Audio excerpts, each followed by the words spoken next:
আসসালামু আলাইকুম বিউটিফুল আপুরা, কি অবস্থা সবার? আশা করি সবাই ভালো আছে। তোমাদের জন্য আবার আমি নতুন একটা রেসিপি নিয়ে চলে এলাম। এটা কিন্তু তোমরা তোমাদের ডেইলি লাইফেও খেতে পারো, চাইলে কিন্তু তোমরা ডায়েট করার সময় এই রেসিপিটা তোমরা ট্রাই করে দেখতে পারো। তো আমি আজকে তোমাদের সাথে যে রেসিপিটা শেয়ার করব সেটা হচ্ছে কিমা পাস্তা। এটা খুবই টেস্টি একটা পাস্তা হয়। তো এইটার ডিটেলস রেসিপি আজকে আমি তোমাদেরকে এই ভিডিওতে দেখাবো। তো আমি আরেকটা ভিডিও বানিয়েছিলাম, কিন্তু ওই রেসিপিটা একটা ব্লগের মধ্যে অ্যাড করা ছিল, তাই হয়তো অনেকে প্রপারলি বুঝতে পারোনি। তাই তাদের জন্য আবার নতুন করে আমি এই কিমা পাস্তার রেসিপিটা তোমাদের সাথে শেয়ার করছি। তো এখানে আমি পেঁয়াজ, রসুন আর মরিচ কেটে নিয়েছি।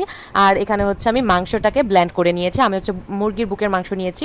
এটা নিয়ে আমি সুন্দরভাবে ব্লেন্ড করে নিয়েছি। যেহেতু কিমা করতে হবে, তোমরা চাইলে কিন্তু একটু পাটা দিয়ে এটা ছেঁচে নিতে পারো, তাহলেও কিন্তু হবে। কিন্তু আমি ইজি ওয়েতে এটা একটু ব্লেন্ড করে নিলাম।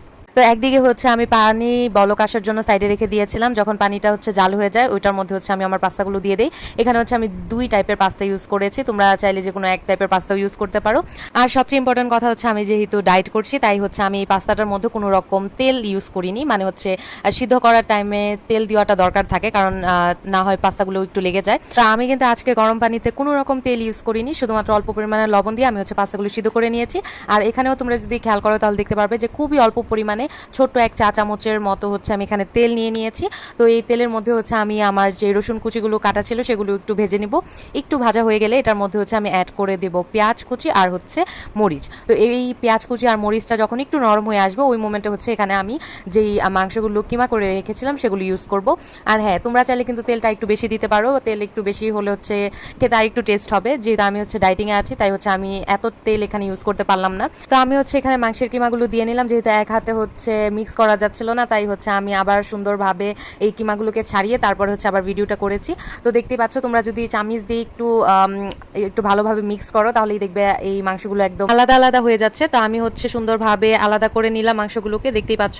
এখন এটা আমি কিছুক্ষণ ঢেকে সিদ্ধ করব, 3 থেকে 4 মিনিট বা 5 মিনিটের মতো একটু সিদ্ধ করব। আর হ্যাঁ, আমি যেহেতু এই রেসিপিটায় তেলের পরিমাণ খুবই কম দিয়েছি, তাই অল্প পরিমাণে পানি এখানে আমি ইউজ করেছি, যাতে লেগে না যায় মাংসটা, আর মাংসটা যাতে প্রপারলি সিদ্ধ হতে পারে। তো আমি এখানে 5 মিনিট ঢেকে রাখার পরে আমি এটার মধ্যে লবণ দিয়ে দিব। আমি পরিমাণ মতো একটু মরিচের গুঁড়া দিয়ে দিব। আর তোমরা চাইলে কিন্তু এখানে ধনিয়ার বা জিরার গুঁড়া ইউজ করতে পারো। তাছাড়াও এখানে আমি কালো গোলমরিচের গুঁড়া ইউজ করে নিব। আর সবচেয়ে ইম্পর্টেন্ট যে জিনিসটা, সেটা একটু সস ইউজ করে নিবে, তাহলে খেতে ভালো লাগবে। আর তোমরা যারা একটু মিষ্টি মিষ্টি পাস্তা পছন্দ করো, তারা কিন্তু চাইলে এখানে একটু চিনিও অ্যাড করতে পারো।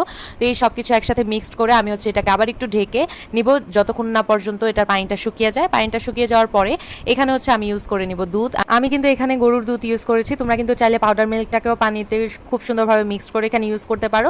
তো দুধটা দেওয়ার পরেও আবার কিছুক্ষণ ঢাকনা দিয়ে ঢেকে রাখতে হবে, যাতে মুরগির মাংসটার মধ্যে দুধের ফ্লেভারটা চলে যায় আর মশলাটাও খুব সুন্দরভাবে মিশে যায়।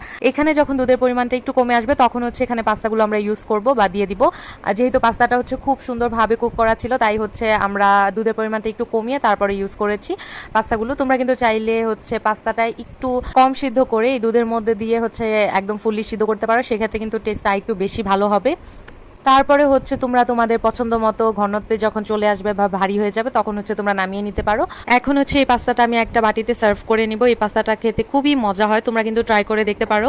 তোমরা যারা রেগুলার পাস্তা খাও, বা তোমরা হোয়াইট সস বা তোমরা রেড সস পাস্তা খাও, তারা কিন্তু ডেফিনেটলি এই পাস্তাটা খেয়ে দেখতে পারো। খুবই টেস্টি হয় এই পাস্তাটা খেতে।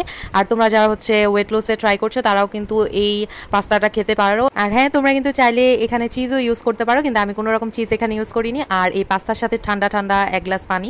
তো এটাই ছিল আজকে আমার ছোট্ট একটা ভিডিও। আশা করি তোমাদের কাছে এই ভিডিওটা ভালো লেগেছে। যদি ভালো লেগে থাকে, আমার চ্যানেলটা সাবস্ক্রাইব করে দিয়ে পাশে নোটিফিকেশন বেলটা প্রেস করে দিও। ভিডিওটাতে একটা লাইক করে দিও। যদি আমাকে কোনো কিছু জিজ্ঞাসা করতে হয় বা আমার সাথে কথা বলতে চাও, ডেফিনেটলি কমেন্ট করো। আমি কিন্তু সবার কমেন্টে রিপ্লাই দিয়ে থাকি।